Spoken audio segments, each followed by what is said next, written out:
પ્રજાપિતા બ્રહ્માકુમારીઝ ઈશ્વરીય વિશ્વવિદ્યાલયની સ્થાપનાના સફળતાપૂર્વક 90 વર્ષ પૂર્ણ થયા છે.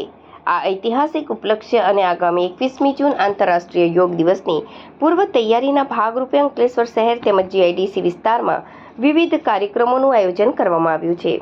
જે અંતર્ગત ગત 14 જૂન 2026ના રોજ બ્રહ્માકુમારીઝ શક્તિનગર સેવા કેન્દ્ર દ્વારા એક ભવ્ય walk for peace and yoga યોજાઈ હતી.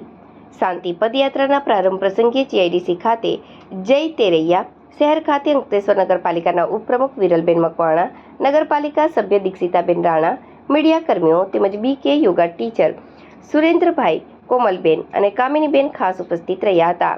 કાર્યક્રમની શરૂઆતમાં બીકે નીમાબહેને ઉપસ્થિત તમામ મહાનુભાવો અને મહેમાનોનું શબ્દોથી ભાવભીનું સ્વાગત કર્યું હતું.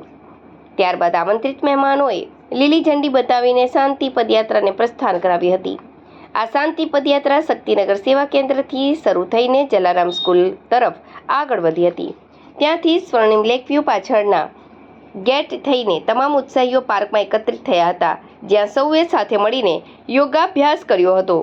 યોગા સેશન પૂર્ણ થયા બાદ પદયાત્રા પાર્કના આગળના ગેટથી નીકળી પરત શક્તિનગર ખાતે પહોંચી સંપન્ન થઈ હતી. આ રેલીમાં મોટી સંખ્યામાં સ્થાનિક રહીશો અને સંસ્થાના ભાઈ બહેનો જોડાયા હતા.